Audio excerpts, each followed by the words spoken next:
Hello there, and welcome to Sleepy Travel Stories. Tonight, we're going to take a journey together. A journey through the heart of the Swiss Alps in the depth of winter. We'll be traveling aboard one of the world's most celebrated trains, the Glacier Express, as it winds its way through snow-covered valleys and over mountain passes, connecting two alpine jewels in an 8-hour passage through some of the most breathtaking scenery you could ever imagine. So settle in, get comfortable, and let me tell you about this winter wonderland journey from Zermatt to St. Moritz. The morning air in Zermatt carries that particular crispness that only exists in high mountain villages during winter. You step out onto the snow-packed streets, your breath visible in small clouds that dissipate almost as soon as they form, and there's this profound silence broken only by the soft crunch of footsteps on fresh powder and the distant whisper of electric taxis humming along the narrow lanes. Zermatt, you see, doesn't allow cars. It never has. Not in the modern sense anyway. The village sits at over 1,800 meters above sea level, nestled at the foot of the Matterhorn, and its car-free status has preserved something essential about the place, something that feels like stepping back in time, even as you stand very much in the present. The traditional wooden chalets line the streets with their dark timber walls and overhanging eaves, many bearing carved inscriptions dating back centuries. Their balconies overflow with snow that's accumulated overnight, creating these sculptural formations that catch the early morning light. Window boxes that burst with geraniums in summer now hold only snow. Perfect white mounds that transform the village into something from a Christmas card. Though that comparison almost feels too simple, too easy, the reality is more textured than that. You notice the smoke rising from chimneys, thin grey ribbons climbing into the pale blue winter sky, carrying with them the scent of burning wood that mingles with the clean, cold air. Walking toward the train station, you pass the church with its distinctive wooden spire, and there, rising behind every building, dominating every vista, stands the Matterhorn. Even if you've seen photographs, even if you've studied its pyramid shape in books and travel magazines, nothing quite prepares you for the reality of it. The mountain rises over 4,400 meters into the winter sky, its north face a study in contrasts, dark rock and brilliant snow, shadows and light playing across surfaces that seem almost too steep to hold anything at all. In winter, the Matterhorn wears its snow like a crown, and the morning sun catches the summit while the valley below remains in shadow. This progression of light moving down the mountain face like a slow revelation.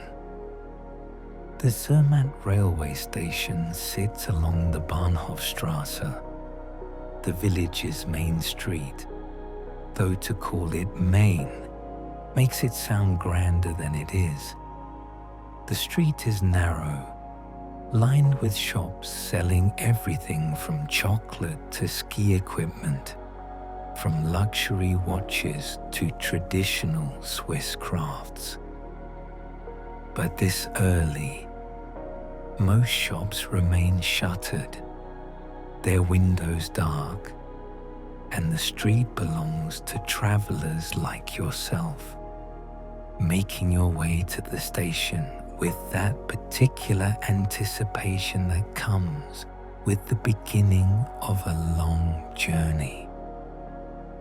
Inside the station, there's warmth and movement. The Glacier Express waits on the platform, its distinctive red carriages bright against the snow and the pale morning light. The train is longer than you might have imagined. Car after car of panoramic coaches with their high, curved windows designed to give passengers the most expansive views possible. These aren't ordinary windows.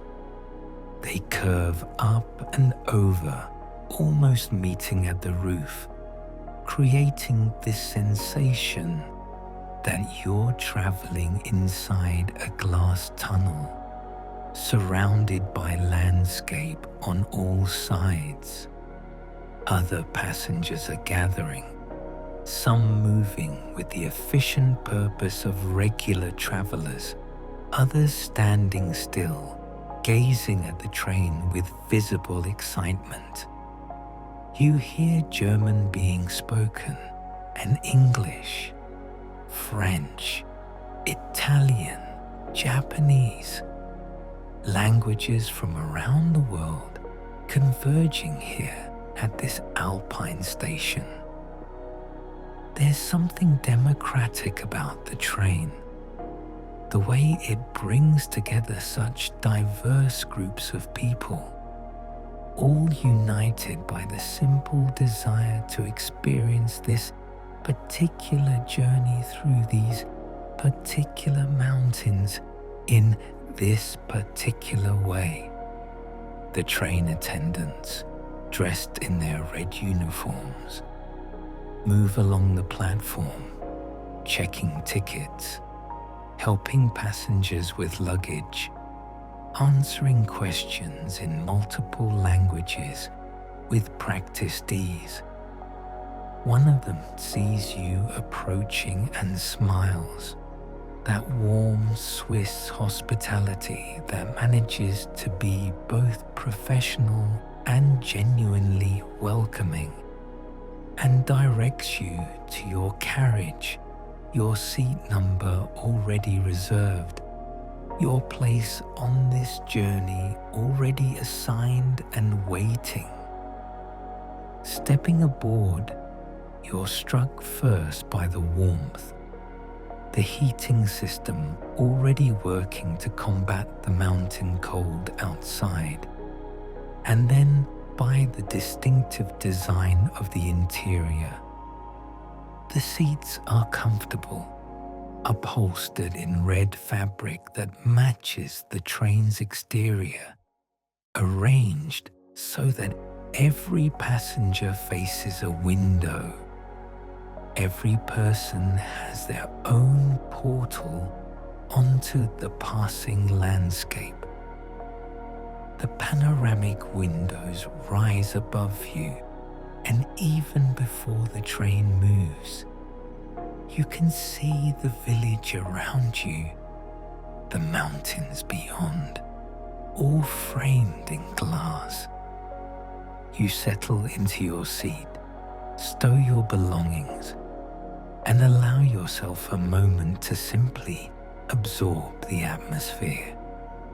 There's this quiet hum of anticipation throughout the carriage, conversations held in hushed tones, the rustle of coats being removed, bags being arranged, the small sounds of preparation for a journey that will last the better part of a day. Outside your window, the last passengers are boarding. Doors are being closed with soft pneumatic hisses, and then, with barely a jolt, the train begins to move.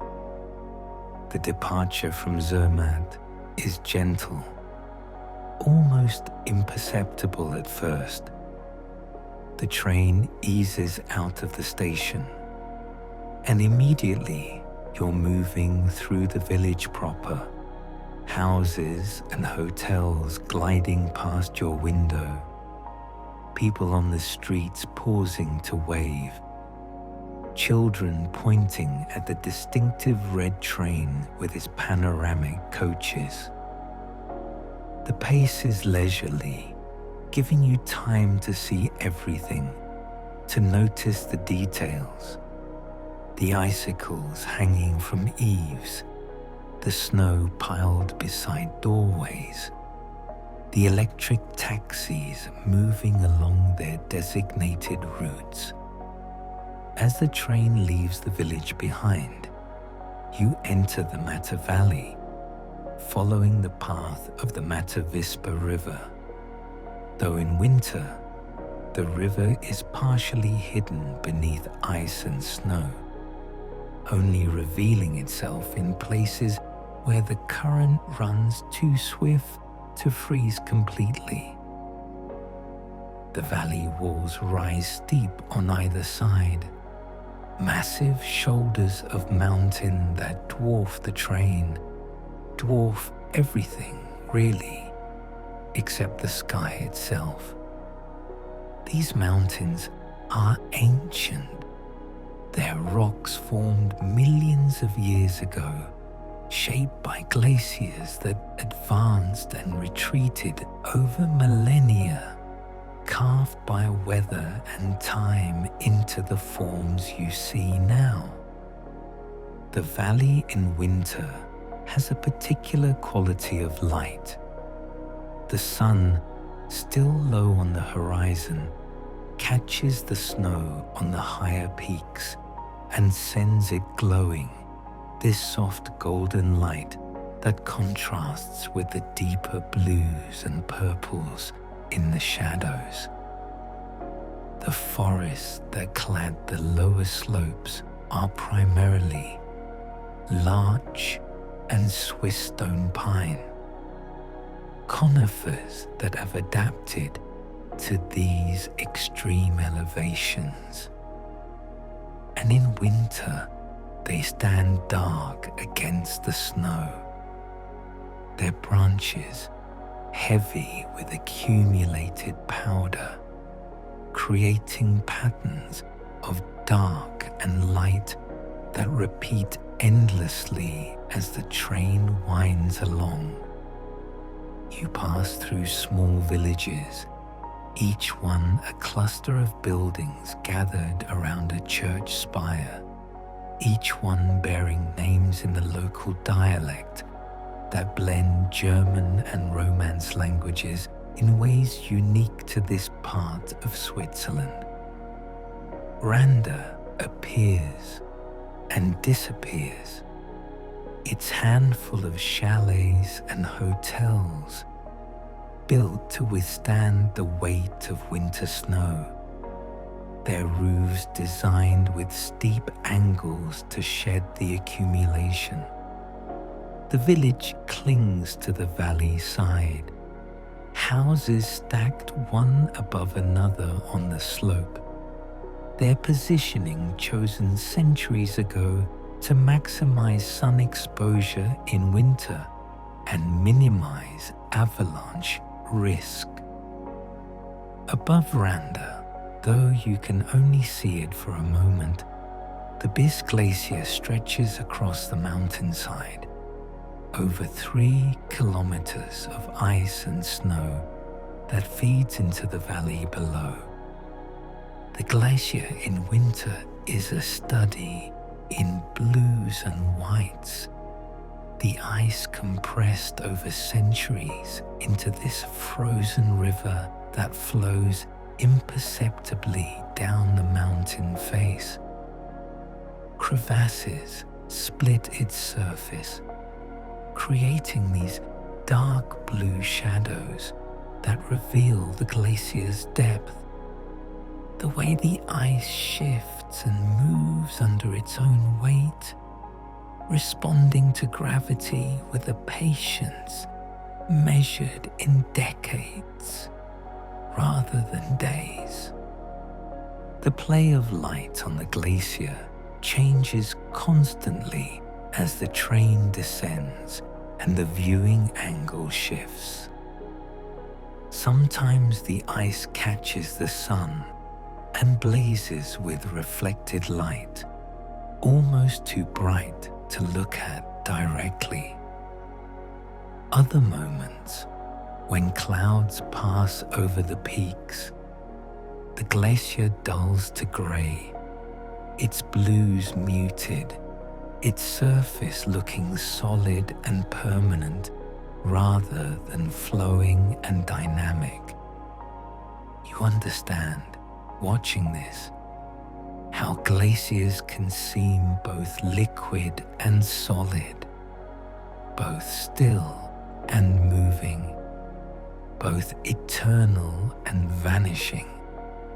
The paradox of ice on a planetary scale.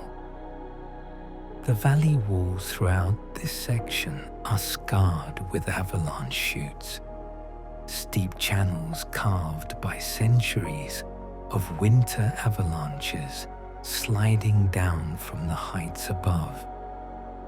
In summer, these chutes fill with vegetation, alders and willows that can tolerate the disturbance.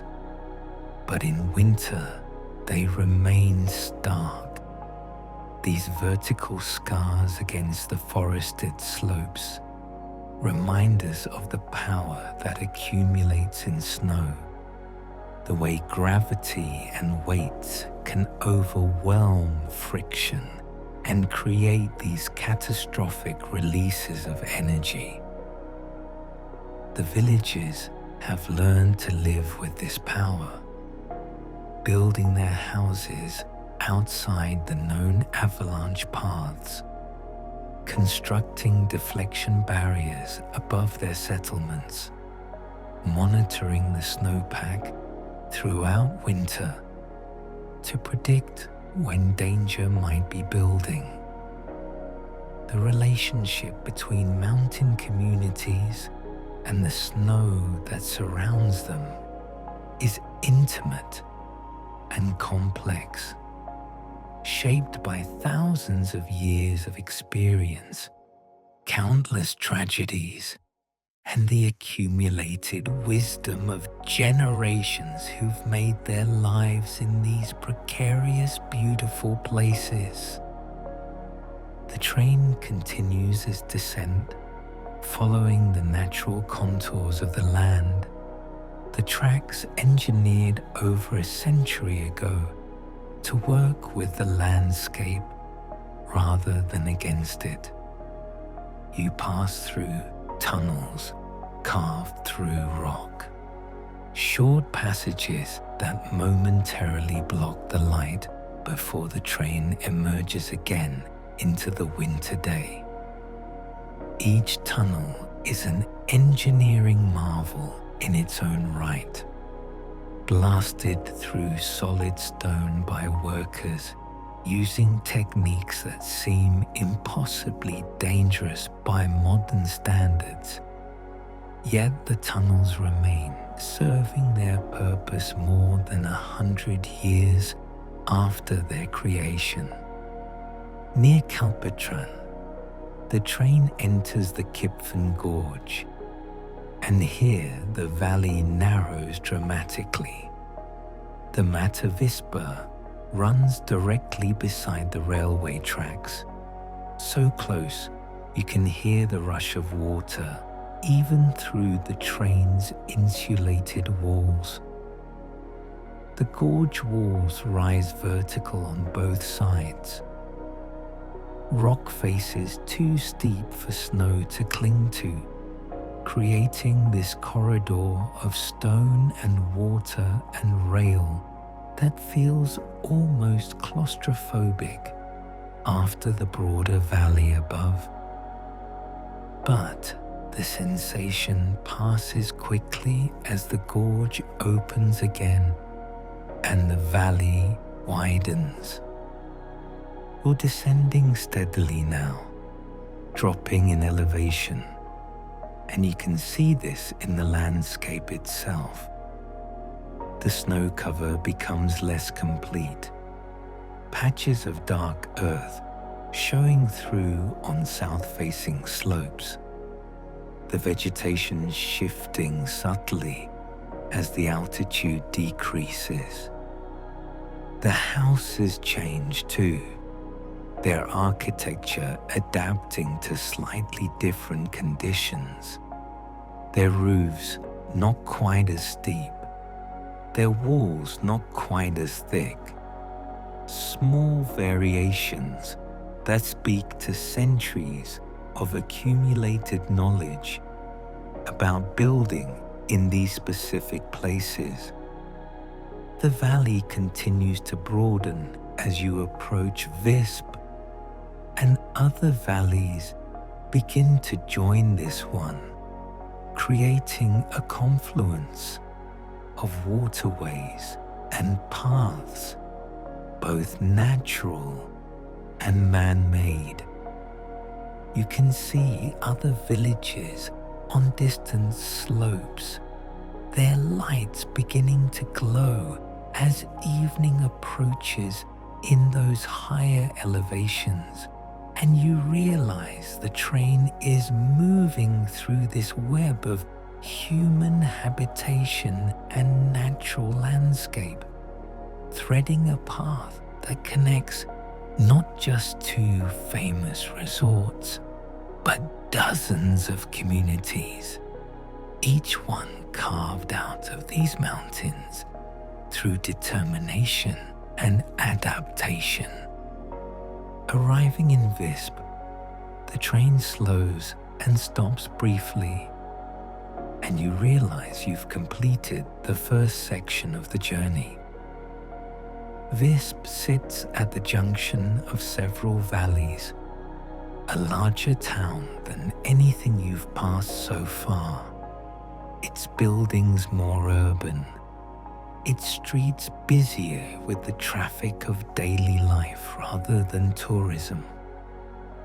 The station platform is busy with people boarding and disembarking, the exchange of passengers that happens at every stop, and then the train is moving again, continuing its journey, beginning the next section of this long traverse through the Alps. The Rhone Valley opens before you now, wider than the Matter Valley you've just descended, and here the train turns to follow the river upstream, heading toward its source in the mountains beyond. The Rhone in winter is a different creature than in summer, where warm months see it flowing, full and swift with meltwater from countless glaciers.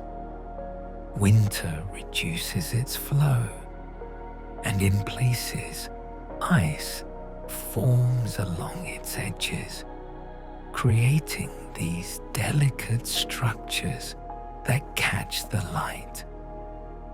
The valley here is broader, allowing for more cultivation, more human settlement. And even in winter, you can see the terraced vineyards climbing the southern slopes, bare vines cut back to stumps, waiting for spring. The The Swiss have been growing wine in the Valais region for centuries. The southern slopes receiving enough sun even in winter to warm the dark soil. The valley walls providing shelter from the harshest winds. The villages along this section have a different character than those around Zermatt. They're older in some ways, their foundations reaching back further into history, before tourism, before alpine sports, when these communities survived on agriculture and the trade routes that crossed the mountain passes. The buildings reflect this, stone construction mixing with wood, the architecture less consciously picturesque than in the resort areas, more utilitarian, more concerned with function than form, though there's beauty in that too, a different kind of beauty, born from necessity rather than aesthetics. You pass through Brig, another junction town where railways converge from multiple directions. Brig sits at an elevation of just under 700 meters, significantly lower than Zermatt. And you can see this difference in the landscape. The snow cover is less complete, the temperatures slightly milder, the vegetation more varied. The town spreads along both sides of the Rhone, its architecture spanning centuries. Medieval fortifications standing beside modern commercial buildings, the layered history of this crossroads location visible in its streets and structures. Beyond Brig, the valley begins to narrow again as the train turns northward, following the young Rhone toward its source. The river here is smaller, younger, not yet the massive waterway it will become by the time it reaches Lake Geneva. The mountains close in once more, and the character of the landscape shifts back toward the high alpine environment, the forests thickening, the snow deepening, the air carrying that particular cold that comes with altitude. The train enters a long section of steady climbing, the gradient increasing as it works its way towards the Furka tunnel. This is where the journey becomes more dramatic, where the engineering challenges faced by the railway builders become more apparent. The tracks wind back and forth, gaining elevation through a series of curves designed to maintain a manageable grade for the locomotives. Looking back from your window, you can sometimes see the rear of the train as it curves, the red carriages snaking through the white landscape. The villages become smaller and more scattered, collections of just a few buildings, winter chalets built to withstand months of deep snow and isolation. The people who live in these places year-round are a particular breed, adapted to the rhythms of mountain life. Their existence shaped by the seasons in ways that urban dwellers can scarcely imagine. In summer, these valleys fill with hikers and tourists, but in winter, a quieter solitude descends, broken only by the occasional passage of trains like this one.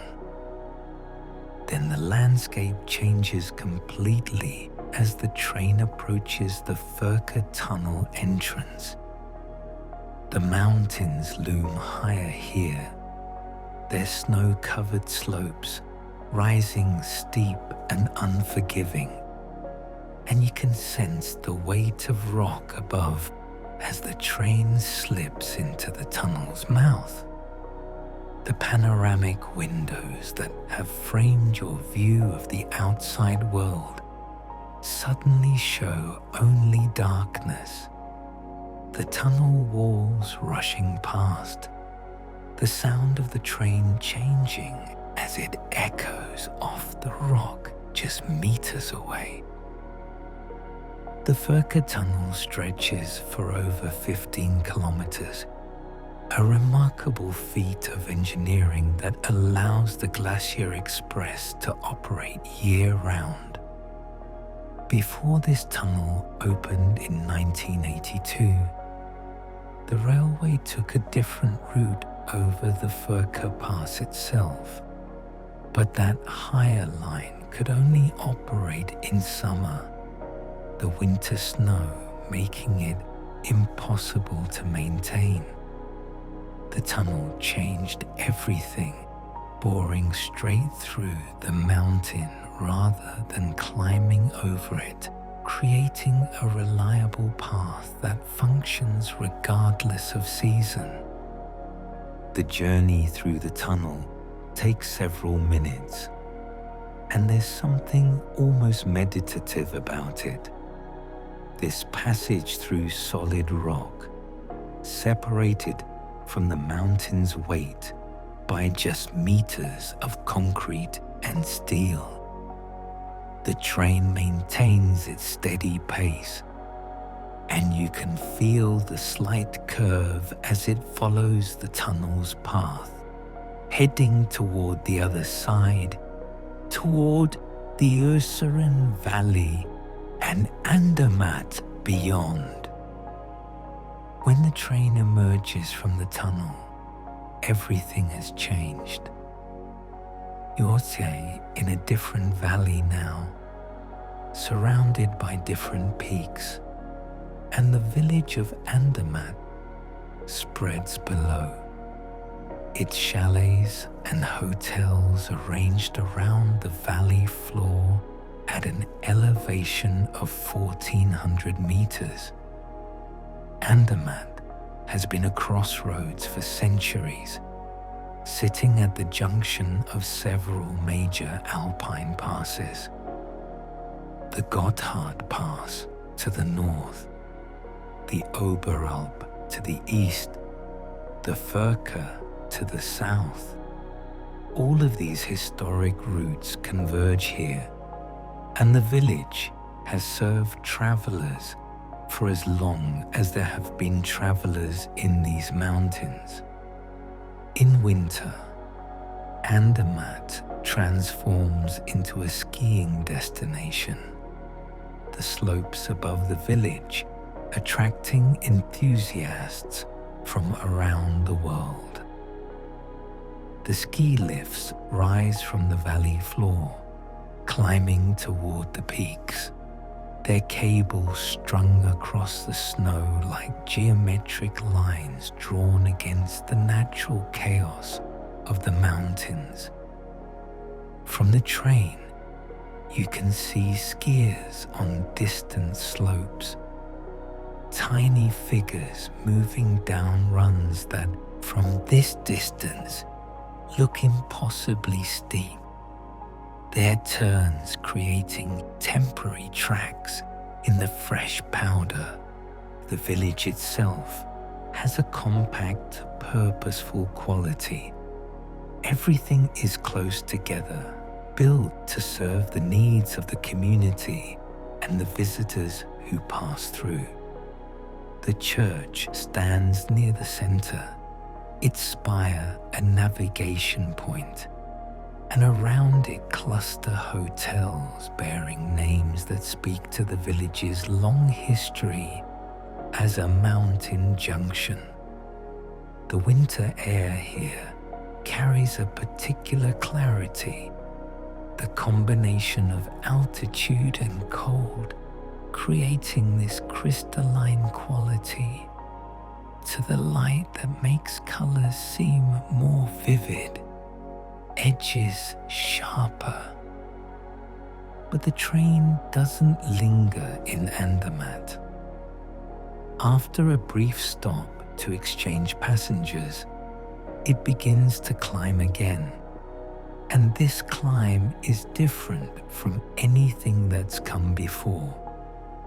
This is the ascent to the Oberalp Pass, the highest point on the entire Glacier Express journey.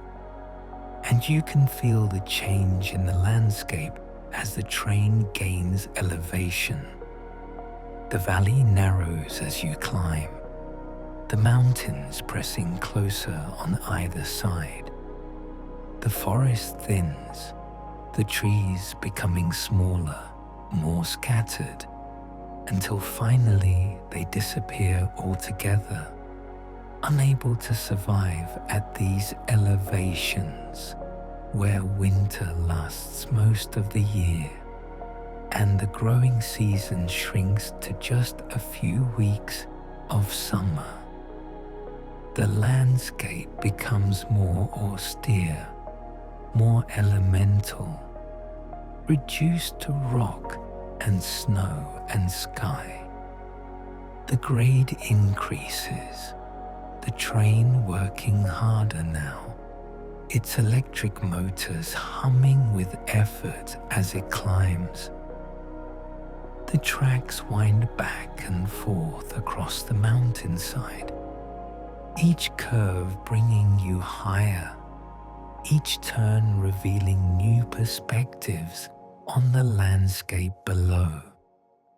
Looking back, you can see Andermatt growing smaller, the village shrinking until it's just a collection of toy buildings far below, and ahead, the pass rises toward the sky.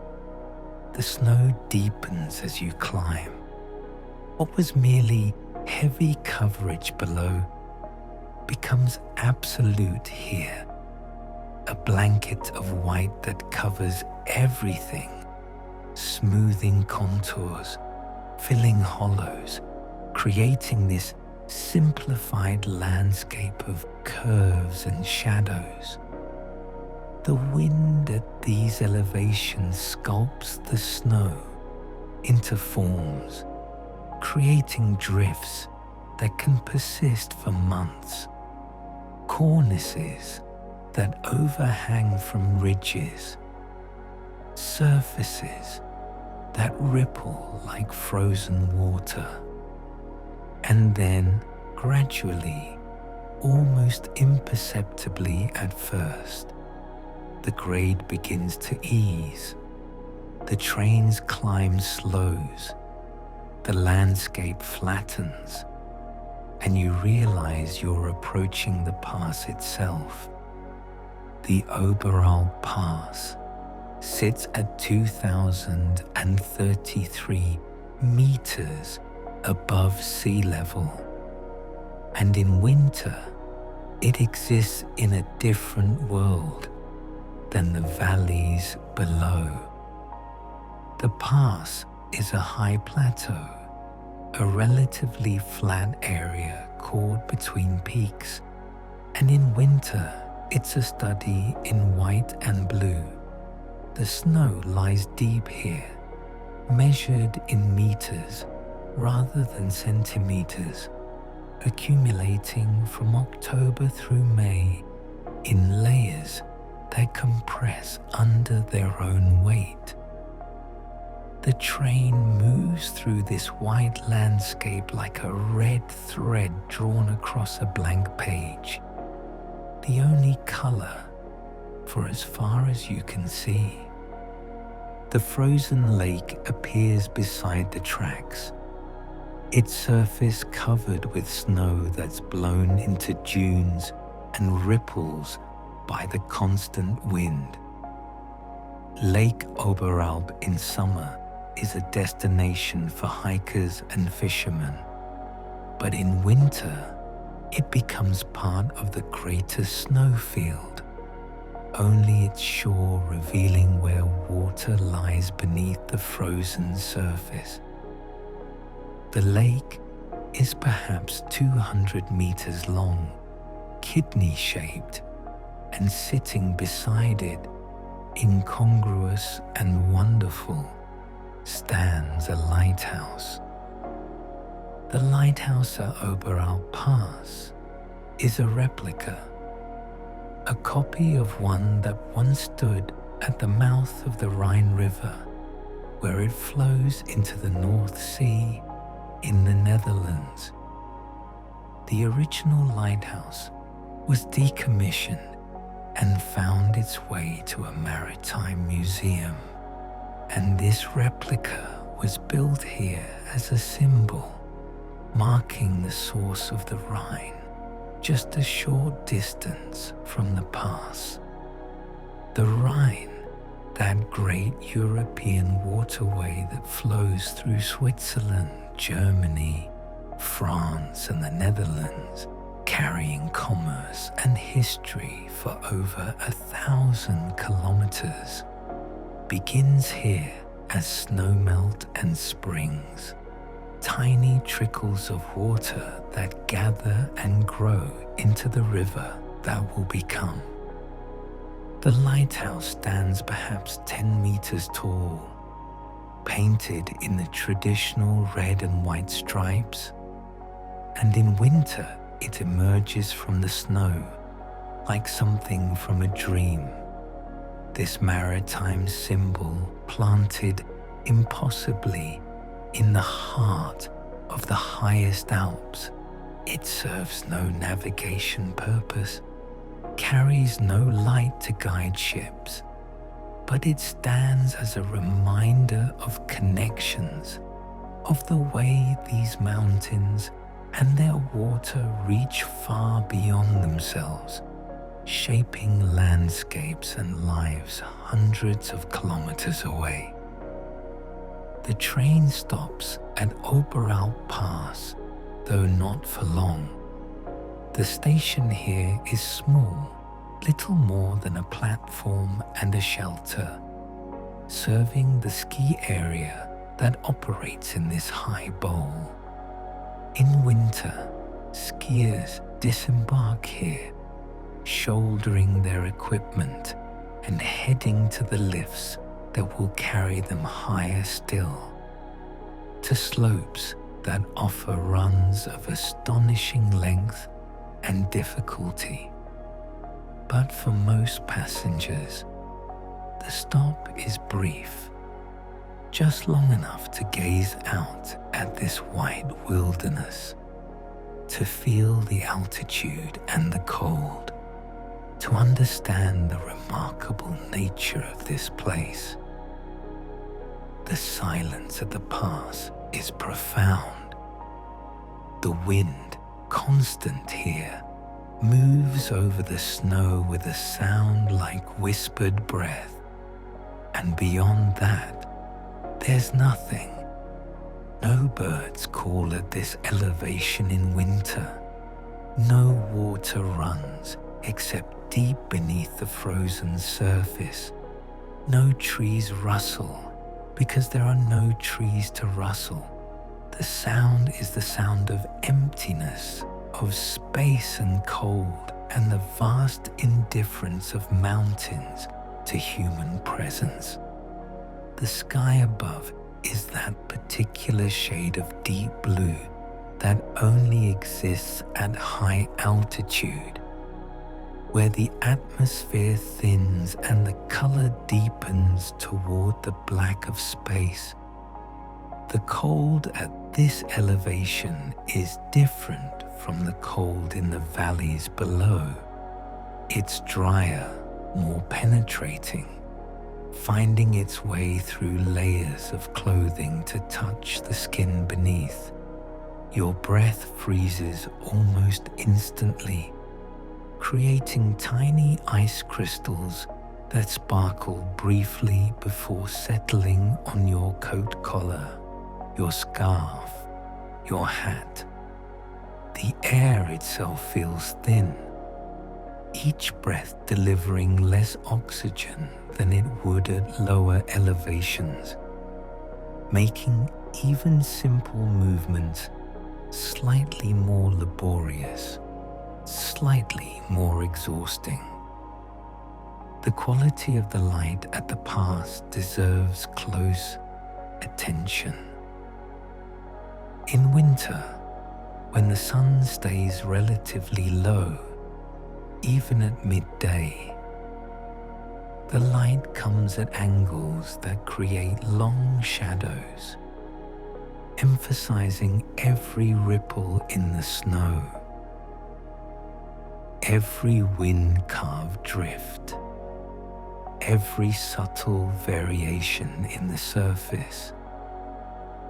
The interplay of light and shadow transforms the pass from a featureless white plain into this complex landscape of form and texture, the snow revealing patterns that speak to the wind's action, to temperature variations, to the hidden topography beneath. On clear days, the visibility from the pass extends for extraordinary distances. Mountains that are 50, 70, even 100 kilometers away stand out sharp against the sky, their outlines rendered in perfect detail by the clear air. You can see the Bernese Alps to the north, their massive peaks crowned with glaciers, and to the south, on especially clear days, hints of the Italian Alps, their different geology, creating subtly different forms, different colors in the rock. But the pass can also disappear completely in fog or storm. Clouds settle here frequently, dropping visibility to meters, turning the landscape into an undifferentiated grey void, where sky and ground become indistinguishable. In these conditions, the lighthouse takes on a different significance, not as a symbol or a monument, but as a navigation point, something solid and visible to orient by when everything else has vanished into whiteness. The snow at the pass can accumulate to depths of 5, 6, even 7 meters over the course of a winter. The train runs on tracks that are kept clear by specialized equipment, snow plows that run ahead of passenger trains, keeping the line open, but on either side of the tracks the snow lies deep and largely undisturbed except by the wind.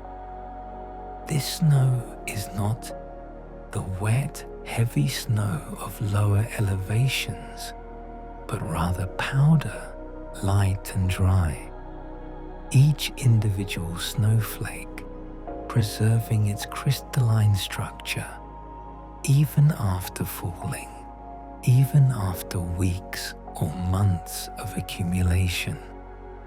The temperature at the pass in winter regularly drops to -20 Celsius, sometimes -30 during especially cold snaps. These temperatures are cold enough to freeze exposed skin in minutes, cold enough that metal becomes painful to touch, cold enough that the snow squeaks underfoot, the sound of ice crystals breaking against each other.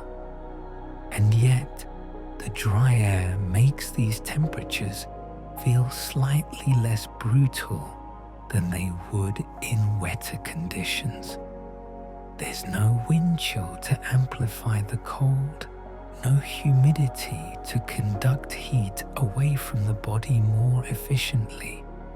The cold is pure and direct, but also, in its way, clean. Wildlife at the pass in winter is minimal, but not absent.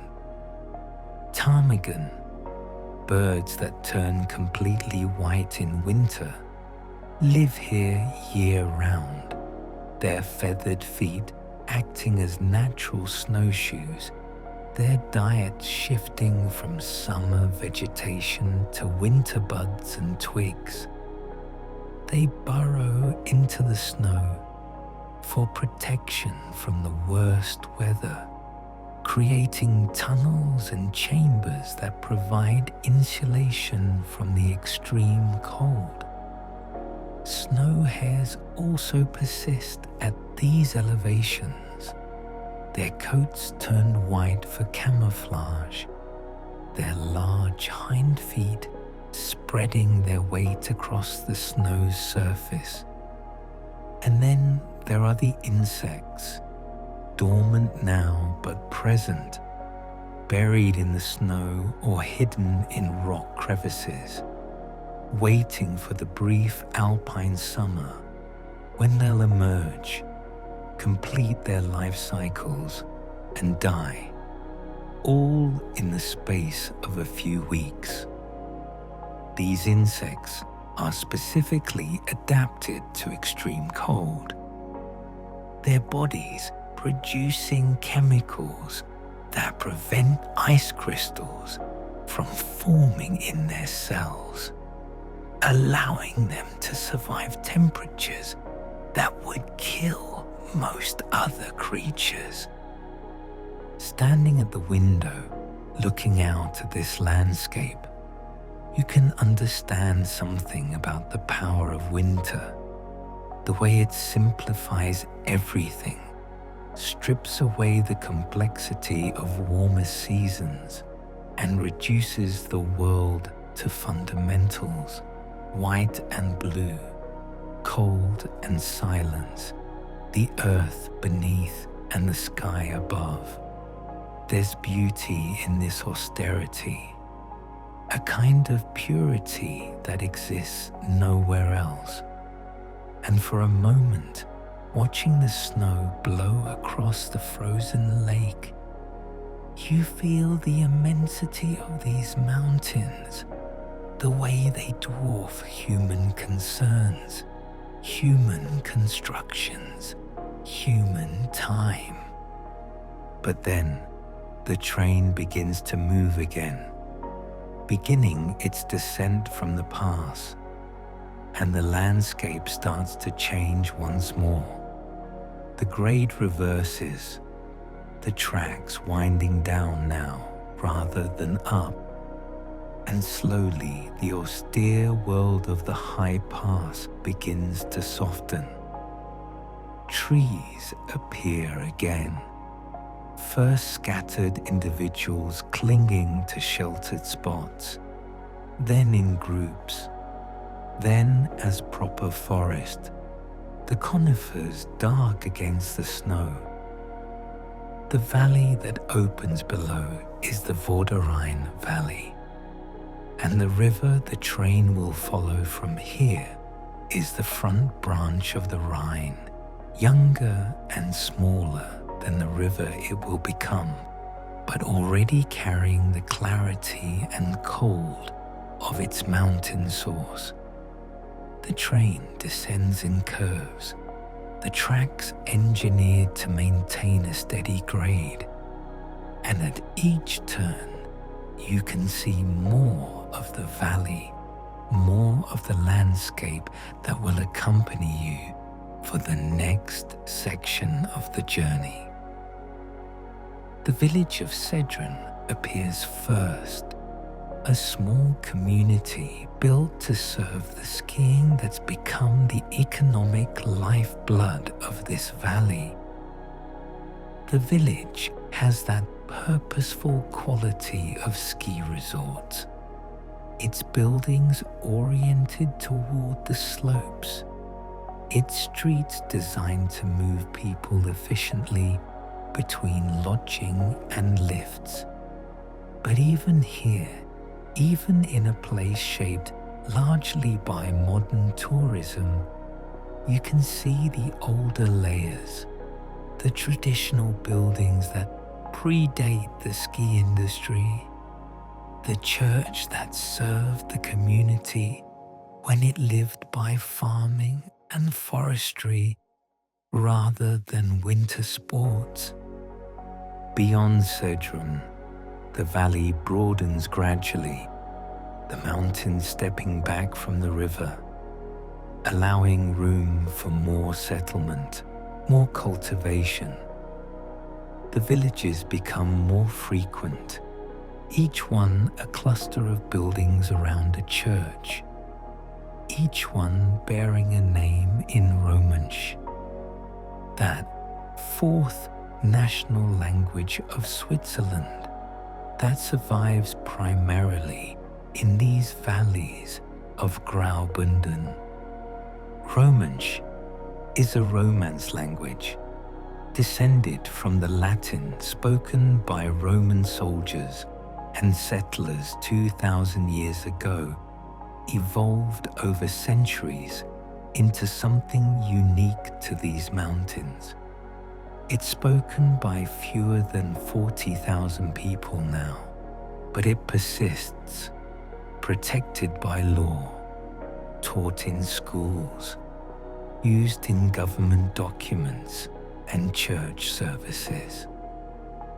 Hearing it spoken has a musical quality, the words carrying echoes of Latin and Italian, but shaped by centuries of separation, of evolution in these isolated valleys where geography created linguistic boundaries that persisted even as political ones shifted. The largest Romansh-speaking community in Switzerland is Disentis, and as the train approaches, you can see the village from kilometers away, dominated by the massive monastery that has stood here for over 1,400 years. The Benedictine monastery of Disentis is a complex of buildings that sprawl across a hillside, their white walls and dark roofs visible from far down the valley. And at the center rises the monastery church, its baroque towers and dome creating a silhouette that has defined this place for centuries. The monastery was founded in the 7th century, making it one of the oldest in Switzerland, and it has survived invasions, fires, reformations, and revolutions, persisting through everything that history could throw at it. The current buildings date primarily from the 17th and 18th centuries, rebuilt after a fire destroyed the earlier structures, and their baroque architecture reflects the wealth and power the monastery held during that period. But more than just a religious institution, the monastery has been a center of learning, a preserver of knowledge and culture in these mountains. The monks here maintained schools, copied manuscripts, taught agriculture and crafts to the local population. And through the monastery, Romansh language and culture were preserved and passed down through generations. Even now, the monastery runs a boarding school, educating children from the valley and beyond, continuing that tradition of learning that stretches back over a millennium. The train passes below the monastery, and you can see the intricate details of its facade, the frescoes that decorate its walls, the gardens that in summer must bloom with flowers but now lie sleeping under snow. The village of Disentis spreads around the monastery's base, its houses and hotels built to accommodate both pilgrims visiting the monastery and skiers using the slopes above the village. Beyond Disentis, the valley continues its descent, and the character of the landscape continues to change. The river grows larger as tributaries join it, small streams flowing down from side valleys, adding their water to the Vorderrhein's flow. The forests become denser, the trees taller, as the elevation decreases and conditions become slightly less extreme. The snow cover remains complete, but it's softer here, wetter, more prone to melting on south-facing slopes, even in the depths of winter. The villages through this section have a lived-in quality, a sense of communities that exist for their own sake, rather than primarily for tourism. Agriculture persists here, though in winter, the fields lie dormant under snow. The cattle housed in barns, the hay stored for winter feeding. The houses are large, built to accommodate both the family and their livestock. The traditional arrangement allowed farmers to care for animals without braving winter storms. You pass through Sumvik, Trun, Rabius, each village distinct yet similar, each one bearing its own history, its own stories. The churches in these villages date back centuries, their walls covered with frescoes depicting saints and biblical scenes, their graveyards holding generations of the families who've lived and died in these valleys. There's a continuity here, a connection to the past that feels more tangible than in cities, where change happens faster and the evidence of earlier times gets buried beneath the new. And then the valley begins to change again, the character shifting as the train approaches one of the most dramatic sections of the entire journey. The mountains close in once more, the river narrows, and you enter the Rhine Gorge, known locally as the Ruinalta, a name that combines Romansh words meaning high rubble. The story of the Rhine Gorge begins 10,000 years ago, at the end of the last ice age, when a massive section of mountainside above Flims collapsed.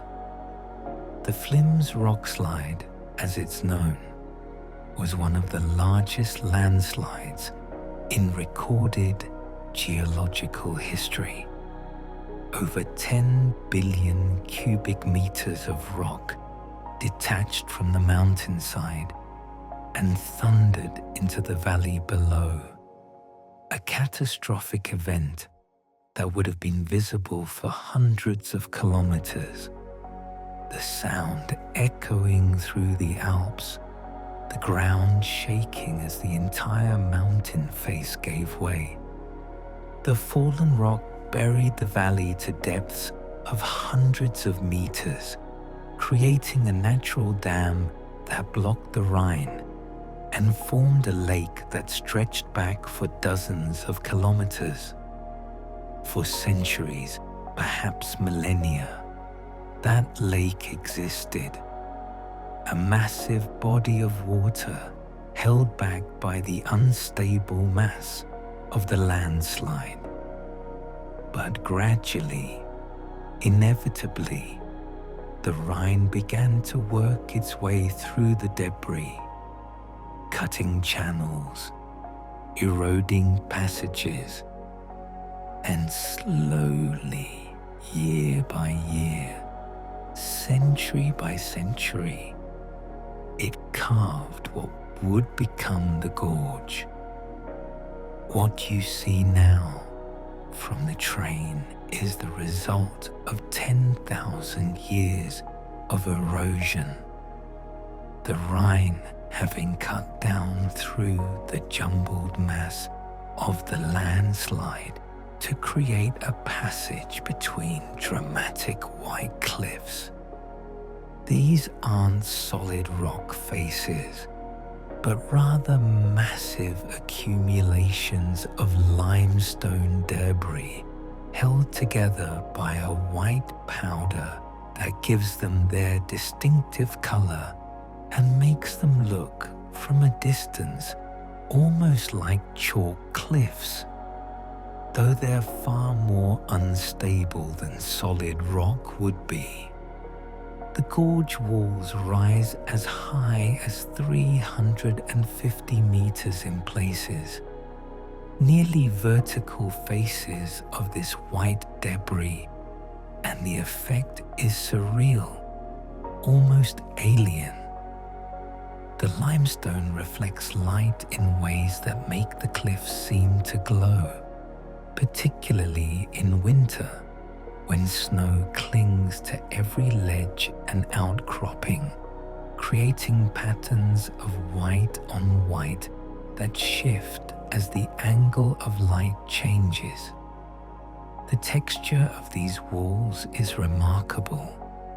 Closer inspection revealing the jumbled nature of the rock, pieces ranging from pebbles to house-sized boulders all mixed together, all bound by that white powder into this unstable but enduring structure.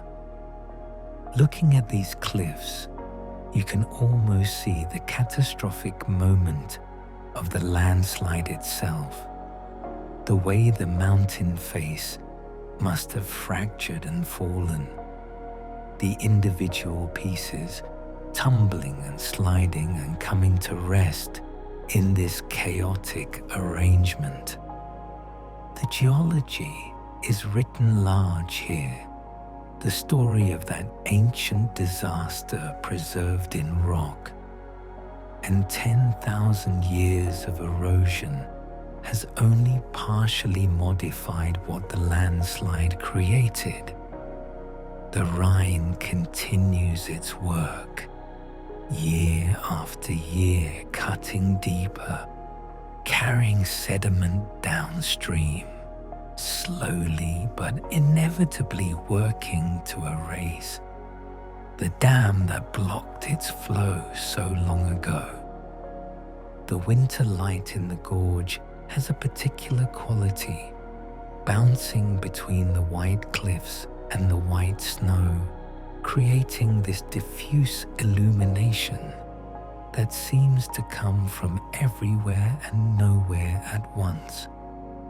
Shadows are soft here, the landscape almost glowing with reflected light And on days when the sun shines directly into the gorge, the brightness can be almost overwhelming, requiring you to squint, to look away, to give your eyes a chance to adjust. But winter also brings darker moments, when clouds gather overhead and the gorge fills with shadow. The white cliffs turn grey, the snow loses its sparkle, and the landscape becomes more brooding, more mysterious. The temperature drops noticeably in these moments, the cold settling into the gorge bottom, like water pooling in a basin, and you can feel the weight of the rock walls on either side, the way they trap the cold, hold it, intensify it. The vegetation in the gorge is specialized, adapted to these specific conditions. The pines that cling to the cliff tops are shaped by wind, their branches all growing on one side, away from the prevailing weather, creating these flag-shaped trees that point in the direction of the wind like living compasses. Lower down, where soil has accumulated in pockets and crevices, other plants have found purchase. Juniper bushes, alpine grasses, small willows that turn bright yellow in autumn before the snow buries them for winter. Birds are scarce in winter, but not absent. Ravens, as mentioned, maintain their presence year-round, intelligent and adaptable enough to survive when other species have migrated to warmer regions. They nest in the cliff faces, using the same sites generation after generation, and their calls echo through the gorge, harsh cries that carry surprising distances in the winter air. Occasionally, you might see a golden eagle, these massive raptors that hunt across vast territories, their wingspans measuring over 2 meters, their flight effortless despite their size. The river itself deserves closer attention. Its turquoise color almost unbelievable in its intensity. This color comes from glacial flour, rock powder ground fine by the movement of glaciers in the mountains above. The powder remains suspended in the water, reflecting light in ways that create this distinctive hue. And in winter, when the river's flow decreases, the color can actually intensify. The reduced volume meaning each liter of water carries a higher concentration of suspended sediment. Ice forms along the river's edges, creating intricate structures where the water's movement and the cold air interact. These ice formations are constantly changing, building and melting, breaking and reforming, creating sculptures that exist for just hours or days before the river's flow or a change in temperature destroys them. The sound of ice breaking, the sharp crack as a piece detaches and is carried downstream, punctuates the more constant sound of flowing water, adding rhythm to the gorge's winter symphony. the Rhine flows through the bottom of the gorge, its water a stunning turquoise even in winter, the color coming from glacial sediment suspended in the flow. In summer, the river runs higher, fed by snowmelt from the mountains above, but in winter it shrinks, revealing more of its rocky bed, creating channels and rapids where the current runs too swift to freeze. The train tracks follow the gorge closely, hugging one wall, sometimes running on ledges cut into the cliff face, sometimes on small bridges that span side gullies.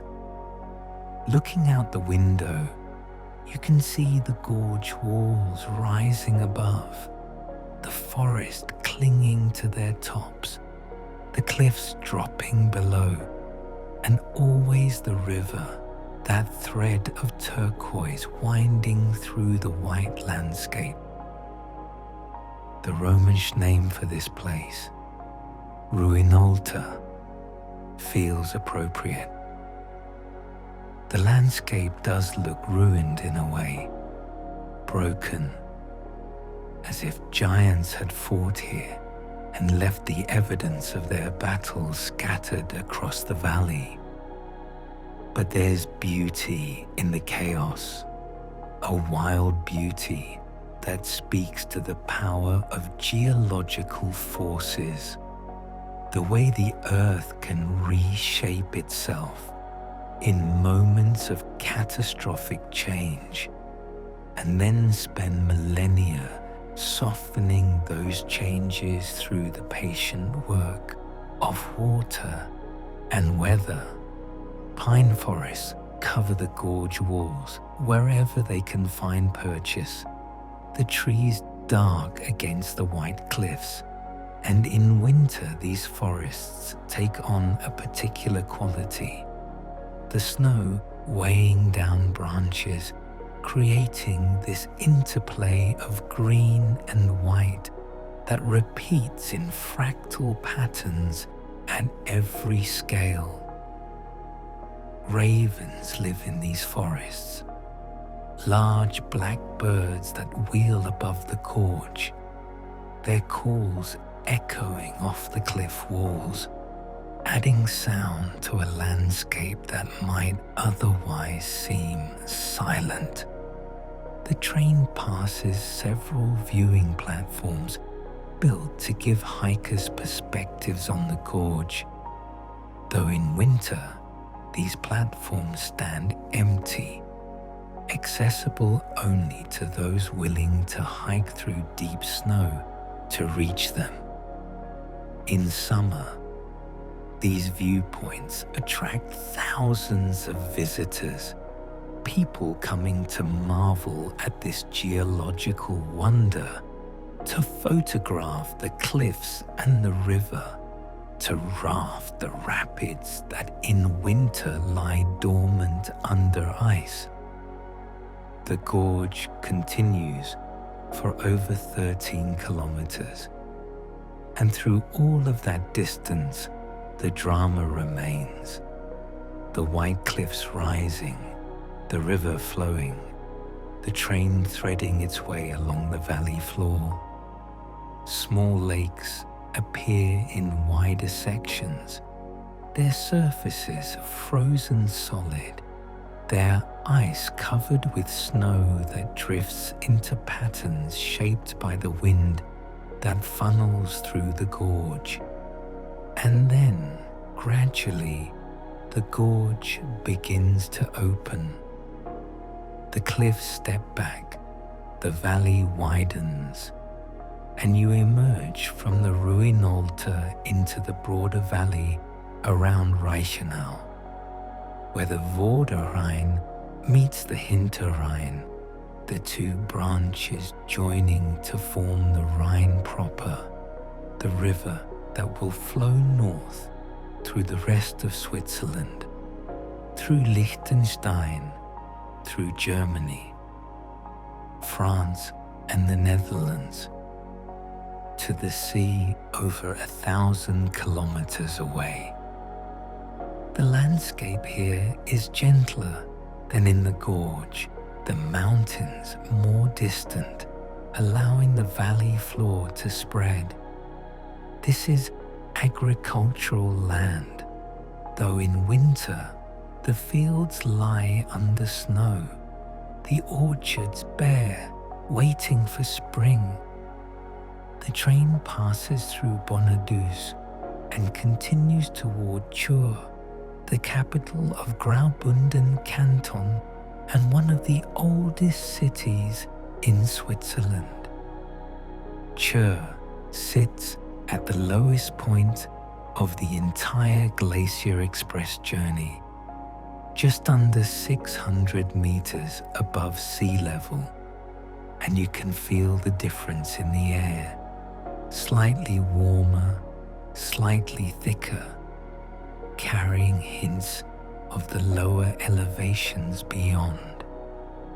The city spreads along both sides of the Rhine, its old town a maze of narrow streets and medieval buildings, its newer sections expanding into the valley with modern commerce and industry. The city's history reaches back over 5,000 years. Archaeological evidence showing continuous habitation since the Copper Age. The Romans built here, establishing a settlement they called Curia Raietorum. And through the Middle Ages, Chur served as an important trading center, a junction where routes from multiple alpine passes converged. The old town preserves this layered history, its cathedral dating to the 12th century, its streets following patterns laid down by Roman engineers, its buildings spanning centuries of architectural styles. But the Glacier Express doesn't linger in Chur. After a brief stop to exchange passengers, the train begins to climb once more, leaving the Rhine Valley and heading toward the final section of the journey, toward the Albula Valley and St. Moritz beyond. This climb is different from the ascent to Oberalp Pass, more gradual, winding through forests and past villages that grow progressively smaller and more scattered as the elevation increases. The Albula Valley is narrower than the Rhine Valley, more enclosed, and the mountains that rise on either side feel closer, more immediate, their snow-covered slopes hanging above the tracks. The train works its way upward through a series of engineering marvels, curves and loops that allow it to gain elevation without exceeding the maximum grade that the locomotives can manage. The tracks wind back on themselves, crossing and recrossing the small Albula River, creating patterns that, from above, would look almost impossibly complex, but that from inside the train feel natural, inevitable, each curve revealing new perspectives on the landscape.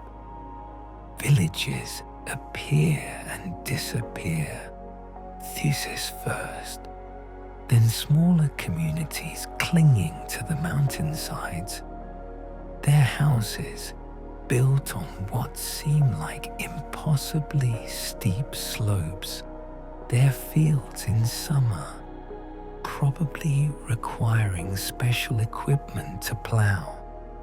The architecture here shows Romansh influence. The buildings designed to withstand heavy snow loads, their wooden walls weathered to silver grey, their roofs weighted with stones to keep them from blowing away in winter storms. The forest through this section is particularly beautiful. The trees a mix of larch and pine, their branches heavy with accumulated snow. Larch is unusual among conifers in that it drops its needles in winter. And even without foliage, the trees have a distinctive appearance, their branches creating these delicate patterns against the snow. The Swiss stone pine, on the other hand, keeps its needles year-round, providing splashes of dark green against the overwhelming white. And then the landscape opens suddenly as the train emerges onto one of the most photographed sections of track anywhere in the world. The approach to the Landwasser Viaduct. You've been climbing through forest, winding along the valley side, and then the trees part, and there it is, this massive stone viaduct arcing across a deep gorge, 6 arches rising 65 meters above the valley floor, the entire structure curving in a dramatic arc that leads directly into the vertical face of a cliff and the tunnel beyond. The Landwasser Viaduct was completed in 1902, a masterpiece of early 20th century engineering that remains as impressive today as it must have been over a century ago. The viaduct is built of limestone quarried from nearby hills, and its color blends with the winter landscape, the stone gray against the snow, the entire structure looking almost organic, as if it had grown from the rock rather than been built by human hands. The construction history of the viaduct is remarkable. At a time when most bridges were built using extensive wooden scaffolding to support the structure during construction, the Landwasser Viaduct was built without it. Instead, the engineers used a system of steel towers and cranes, building the 5 massive pillars from the ground up, lifting stone after stone into place, creating these supports that would carry the weight of trains for over a century. This technique was revolutionary for its time, reducing costs and construction time while producing a structure of extraordinary strength and durability. The engineer responsible for the design was Alexander Akatos, a name less known than many of his contemporaries, but whose work speaks for itself. Akatos understood that the viaduct wasn't just an engineering problem, but also an aesthetic one, that the structure would become a landmark, a symbol of the railway and of human ability to work with challenging landscape. His design balances functional necessity with visual grace, The curve of the viaduct serving both to maintain the railway grade and to create this sweeping arc that the eye can follow from approach to tunnel entrance. The 6 arches that support the viaduct are each 20 meters in span, and they rise from pillars that in places reach 65 meters from valley floor to track level. The proportions are perfect, each arch neither too squat nor too elongated, creating this rhythm as you cross, this regular pulse of stone and space that builds to the final arch and the tunnel entrance beyond. In winter, the viaduct takes on additional drama. Snow accumulates on its upper surfaces, softening the lines, creating these white caps on the pillars and rails that transform the structure. Icicles form where water drips from the arches, hanging like crystalline curtains, sometimes growing to lengths of several meters before their weight causes them to break and fall to the valley floor below. The sound when they fall is distinctive, the crash of ice on rock echoing through the gorge, a reminder that even in winter, even in this frozen landscape, there's still movement, still change, still the slow work of water and gravity, reshaping everything. The approach to the viaduct from the Filisur side offers increasingly dramatic views as the train winds through the forest. You catch glimpses of it through the trees first, just flashes of stone arches and empty space. But these glimpses build anticipation, create this growing sense of expectation. Then the forest opens completely and the full structure reveals itself. This massive feat of engineering spanning the void. And despite having seen photographs, despite knowing what to expect, the reality still takes your breath. The valley beneath the viaduct is deep and narrow, the Landwasser River cutting through rock at its bottom, and this narrowness emphasizes the viaduct's height, makes the 65 meters feel like much more. Looking down as the train crosses, you can see the river's turquoise water against white snow and grey rock, this splash of color far below, moving and alive in a landscape that seems otherwise frozen. The southeastern end of the viaduct connects directly with the cliff face and the tunnel entrance, and this transition is extraordinarily dramatic.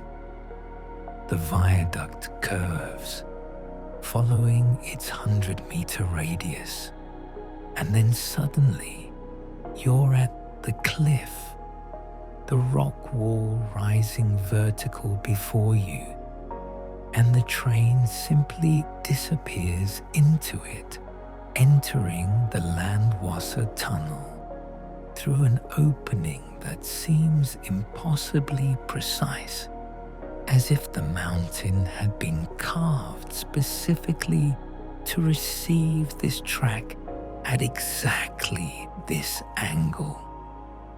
The tunnel itself is 216 meters long, not particularly lengthy compared to some on the route, but its entrance and exit are both remarkable. From the Filisur side, you emerge from the tunnel directly onto the viaduct. The transition from rock to open air instantaneous. From the other direction, approaching from Tiefenkastel, you cross the Schmidt-den-Tobel viaduct first. Another impressive span, though less famous than the Landwasser, and from this vantage you can see the Landwasser viaduct ahead. Can watch the front of your own train as it curves and enters the tunnel in the cliff face. This peculiar perspective of seeing yourself from outside. The UNESCO recognition of the Albula Railway, including the Landwasser Viaduct, came in 2008, acknowledging the route as an outstanding example of how railway construction can work harmoniously with the landscape. The designation recognizes not just the engineering achievement, but also the cultural significance. The way this railway line has shaped the communities along its route, enabled development and connection, transformed economies and societies, while maintaining respect for the environment through which it passes. The curve of the viaduct is particularly dramatic, a 100-meter radius that represents the minimum curve used anywhere on the railway. And this curve, combined with the height and the direct entry into the tunnel, creates this sense of impossibility, as if the train couldn't possibly make this transition, couldn't possibly cross this span and enter that tunnel. And yet it does. It has done thousands of times, carrying millions of passengers safely across this gorge. As your train approaches the viaduct, you can feel the slight change in the sound, the way the noise of the wheels on the rails echoes off the stone arches below, amplifying slightly before settling into the steady rhythm of crossing. Looking down from the panoramic windows, you can see the Landwasser River far below, its water still flowing despite the winter cold, cutting through the snow and ice to maintain its channel. The viaduct was included in the UNESCO World Heritage listing when the Albula and Bernina railways were recognized for their cultural significance, their importance as examples of how engineering can work with landscape rather than against it, creating transportation routes through some of the most challenging terrain on Earth, while minimizing impact and maximizing the beauty of the journey. And then, almost before you're ready, the train enters the tunnel, the cliff face swallowing you whole, the light disappearing as you plunge into the Landwasser Tunnel, 216 meters of passage through solid rock, emerging on the other side into the village of Filisur. Filisur is small, barely more than a hamlet, built around the railway that has been its lifeblood since the line was completed. The village sits in a bowl surrounded by peaks, and in winter it becomes a destination for skiers who prefer smaller, quieter resorts than the famous names. The station here sees traffic throughout the day, trains passing in both directions, the Glacier Express meeting regional trains, passengers transferring between routes. Beyond Filisur, the train continues to climb, winding through the Albula Valley toward the Albula Pass, though the train doesn't cross the pass itself. Instead, it enters the Albula Tunnel, boring straight through the mountain at an elevation of 1,800 meters, 6 kilometers of passage through rock, another engineering triumph that allows the railway to maintain its schedule regardless of weather conditions on the pass above. When the train emerges from the tunnel, everything has changed once again. You're in the Engadine Valley now, a high plateau that stretches for over 80 kilometers, and the landscape has a different quality here, more open, more expansive. The mountains stepping back to create this long, relatively flat valley that in summer holds a chain of lakes, but in winter becomes a snow-covered wonderland. The villages through the Engadine have a distinctive architecture. Houses built in the Engadine style with their thick walls and small windows designed to conserve heat. Their facades often decorated with sgraffito, designs scratched through layers of colored plaster to create patterns that can be astonishingly intricate. In winter, these decorations stand out sharply against the snow. Geometric patterns and floral motifs that speak to centuries of tradition. The train passes through Beva, through Samadan, villages that in summer see considerable traffic, but in winter slow to a quieter pace. Their streets lined with snow, their shops catering to the skiing crowds, but retaining something of their traditional character.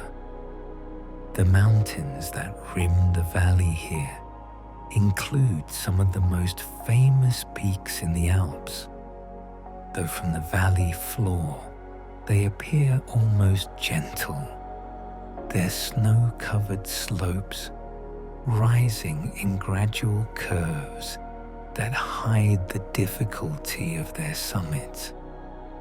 And then, finally, the train begins its final approach to St. Moritz, and you can see the lake that gives the town its setting.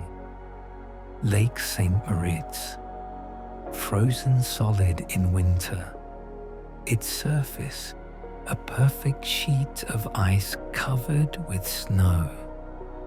The lake is relatively small, less than a square kilometer, but it dominates the landscape here, creating this horizontal element that contrasts with the vertical thrust of the mountains beyond. St. Moritz appears gradually, the buildings spreading around the lake shore and up the slopes beyond. A town that has managed to be both exclusive and welcoming, both traditional and modern, both Swiss and international.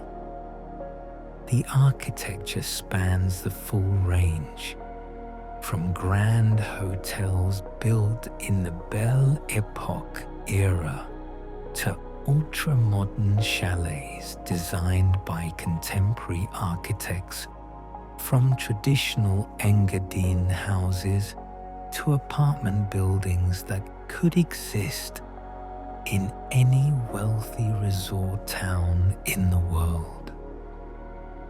The grand hotels of St. Moritz are legendary, massive structures that were built in the late 19th and early 20th centuries to accommodate the wealthy tourists who were discovering the pleasures of alpine winter. These hotels have names that evoke their history: the Kulm, the Palace, the Savretta House, each one a world unto itself, with its own restaurants, its own spas, its own traditions. The Kulm Hotel is particularly significant, being the first hotel built in St. Moritz back in 1856. The building that started everything, that proved winter tourism could be viable in the high Alps. The Palace Hotel, built in 1908, dominates the upper part of town, its massive facade looking out over the lake and the valley beyond. The building is 5 stories of Belle Epoque architecture, all turrets and balconies and ornate detail, and in winter with snow on its roof and icicles hanging from its eaves, it looks like something from a fairy tale. This impossibly grand building, perched on a mountainside in the middle of nowhere. Inside, the hotel maintains standards of luxury that date back to its founding, with staff who've worked there for decades, with traditions like afternoon tea and formal dinners that persist because guests expect them, value them, return year after year to experience them. The town's history as a winter destination reaches back to 1864, when a local hotelier named Johannes Badrut made a bet with some British guests. He wagered that winter in St. Moritz was so pleasant that they could enjoy sunshine on the terrace without wearing a jacket. The guests took the bet, travelled to St. Moritz in December, crossing the Julia Pass bundled in furs against the expected cold, and discovered upon arrival that Badrut was right. The winter sun in the Engadine, amplified by reflection off the snow and the surrounding peaks, created temperatures warm enough for outdoor enjoyment even in December. The winter tourism industry in Switzerland was born from that wager, and St. Moritz has been at its center ever since. The town sits at 1,800 meters above sea level, and it enjoys over 300 days of sunshine per year, a remarkable statistic for a place so far north and so high in elevation. The combination of altitude and sunshine creates what's known as the champagne climate, dry and clear, with snow that stays powdery rather than becoming wet and heavy, ideal for skiing, ideal for the outdoor activities that have made the town famous. The name Champagne climate supposedly comes from the way the air feels on the skin, crisp and effervescent, though it might also reference the amount of actual champagne consumed in the town's hotels and restaurants.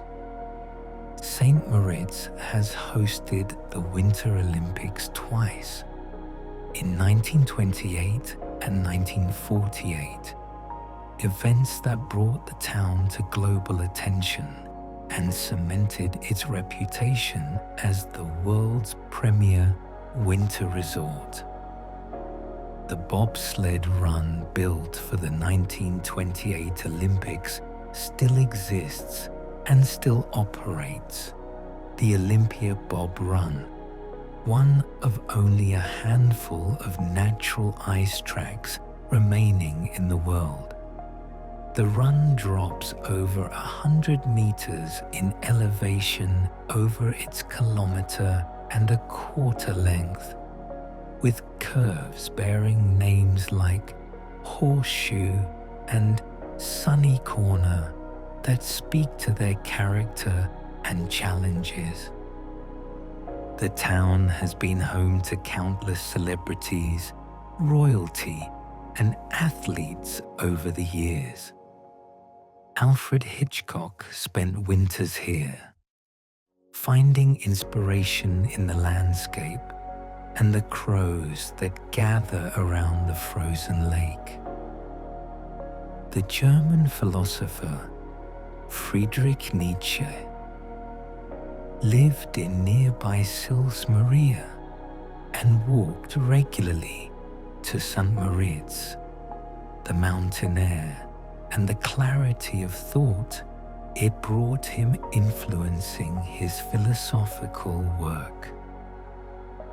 The Shah of Iran, various members of European royal families, Hollywood stars, fashion designers, and business moguls have all made St. Moritz part of their winter rituals, creating a social scene that mixes old money and new European aristocracy and American entrepreneurship, traditional values, and contemporary flash. The lake itself, frozen solid from November through April, becomes a venue for events that can only happen in this specific place. Horse racing takes place on the ice. Thoroughbred racehorses galloping across the frozen surface, while crowds watch from the shore. Polo is played on the lake, teams competing in a sport that seems impossibly incongruous in this setting. Horses and riders moving across the ice in pursuit of a ball. The sound of mallets striking and hooves churning, carrying across the frozen expanse. Cricket has been played here, golf tournaments, even attempts at speed records for various vehicles. The smooth ice surface providing conditions that exist nowhere else. The architecture of traditional Engadine houses deserves special attention, particularly the sgraffito decorations that adorn many facades. Sgraffito is a technique where multiple layers of colored plaster are applied to a wall, then designs are scratched through the upper layers to reveal the colors beneath. The results can be astonishingly intricate, geometric patterns mixing with floral motifs biblical scenes appearing alongside family crests, the entire facade of a house becoming this canvas for artistic expression.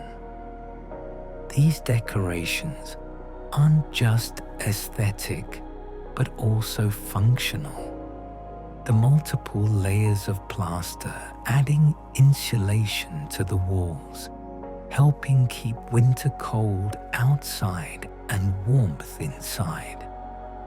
The designs themselves often carry meaning, religious symbols offering protection, family emblems declaring ownership and lineage, geometric patterns following mathematical principles believed to bring harmony and balance. The main street of St. Moritz, the Via Celas, is lined with shops that cater to the wealthy clientele the town attracts. Luxury brands have boutiques here. Jewelry stores display pieces worth more than most people's houses. Art galleries show works by recognized masters alongside contemporary pieces by emerging artists. The street has a particular energy in winter. People moving between shops wearing the latest ski fashion, carrying bags bearing prestigious brand names, stopping at cafes for hot chocolate or cocktails. The social scene as much a part of the St. Moritz experience as the skiing or the scenery. But the town isn't entirely given over to wealth and tourism. Underneath the gloss, there's still a functioning community. People who live and work here year-round, who maintain the infrastructure that allows the tourism industry to function, who staff the hotels and restaurants, who drive the buses and maintain the ski lifts, whose lives are shaped by, but not entirely defined by, the presence of wealthy visitors.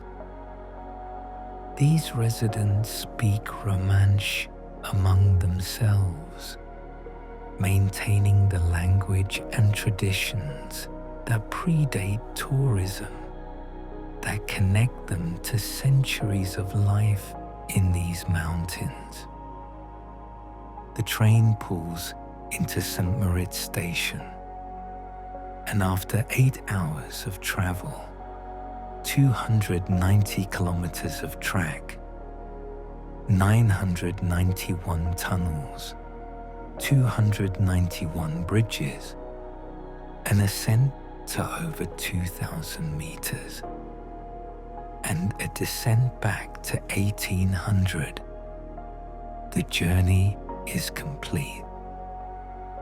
You gather your belongings, preparing to disembark, and looking out the window one last time, you can see the mountains rising beyond the town, the afternoon light catching their snow-covered slopes, turning them golden against the darkening eastern sky.